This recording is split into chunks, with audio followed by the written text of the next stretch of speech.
Sebelum ada TPS kan? Iya. Oke. Sebetulnya 800 TPS itu bohong. Yang benar satu TPS yang sudah dicoblos oleh Jokowi. Itu TPS yang ada di Mahkamah Konstitusi. Nggak bisa dong Bang. Apapun keputusan MK, ya proses keputusan final pemilu itu ada di tangan Ya, you mau 205 juta pemilih, Oke, 820 saya nggak juta peduli TPS. itu. Saya mau main Nggak bisa imajinasi. Abang menariknya ke sana. Itu sesat pikir itu Bang namanya Bang. Yes, itu imajinasi orang begitu. Ya, itu, Bang. Sebetulnya Makanya saya nggak mau ikut imajinasi Abang karena imajinasi Abang tuh sesat. Ya kita harus bicara fakta, jangan bicara imajinasi. saya ngerti Iya. gini-gini ya. Seluruh imajinasi saya menyesatkan dan semua orang akan tersesat di jalan yang benar. Kenyataannya mayoritas masyarakat Indonesia tidak ikut pemikiran itu. Bang Karni, Kalau orang ikut pemikiran itu, Prabowo Gibran kalah. Nyatanya Prabowo Gibran menang dengan angka yang tidak sangat telak. substantif. Kita cuma bicara soal semantik dan pilihan kata, tidak substantif. Sekarang kita lebih bicarakan adalah curang. Nah, jadi mohon maaf Bang Karni, jadi saya mengatakan hal itu ya. Begini. Oh, waktunya Bang Rocky bicara tadi, silakan. Enggak. Dia nanti. Ya. Bukan, belum giliran dia. Gilirannya giliran Roy sama Kodari. Yang saya mau persoalkan, yang dibilang Pra tadi tidak hanya MK, tapi segala macam tindakan atau yang dilakukan oleh pihak pemerintah setelah itu dianggap oleh publik kecurangan. Pembagian bansos yang berlebih-lebihan itu pun dianggap mempengaruhi pemilih menjelang pemilu. Kemudian soal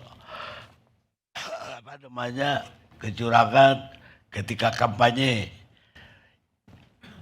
bisa APK pihak 03, 01 dicabut, dirusak, sementara 02 aman. Jadi mereka akan kayak angket setelah mengumpulkan segala macam yang dianggap mereka kecurangan.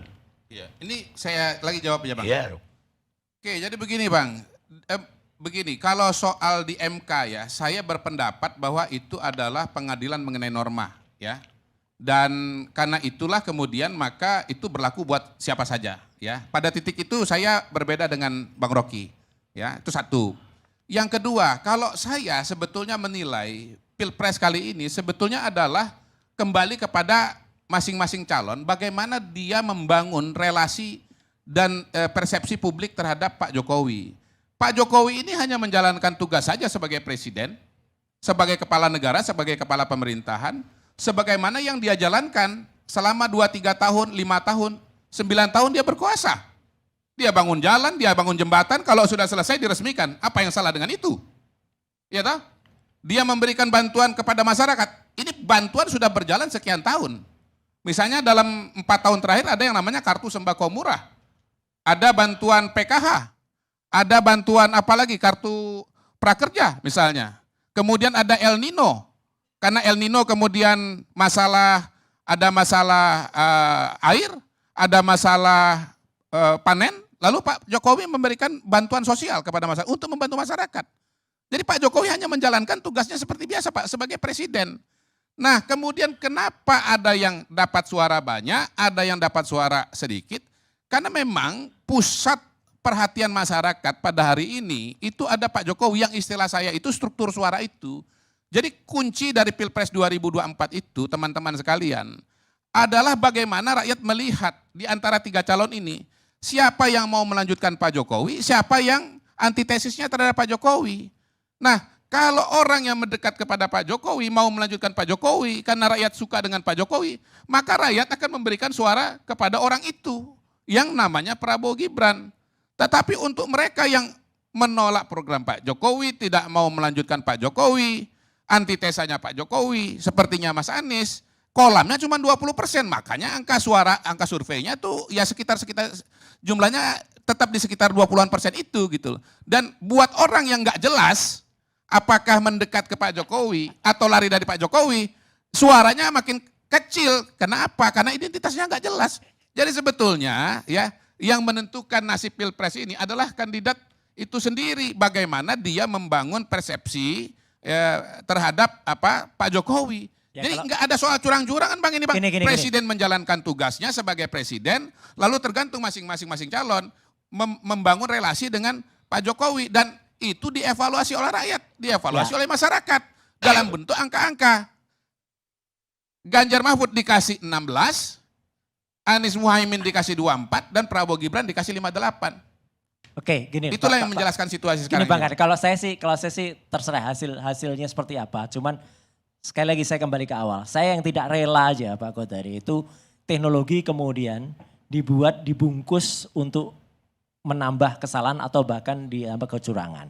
OCR atau OMR itu sudah dipakai bahkan ilmunya sendiri itu sudah ditemukan 110 tahun yang lalu. Ketika ada fisikawan Jerman namanya Emanuel itu membuat konsep itu untuk telegraf. Dan itu teknologinya sudah sangat canggih sekarang. Jadi kalau kemudian sekarang, setuju tadi Bang Kodari bilang, ketika pilkada nggak ada otomatik itu baca itu Iya. berubah itu.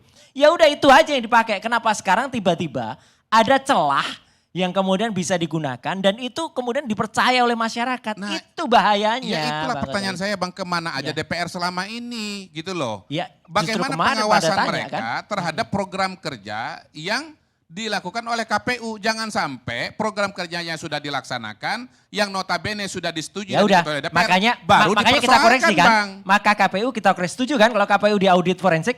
Nah, ini mekanisme bagaimana evaluasi Lah iya udah, kembali setuju nggak? kepada Setuju sistem yang ada. Kita Kalau perbaiki setahu loh. saya, Kita perbaiki setahu lah. saya diselesaikan dulu, baru nanti dievaluasi.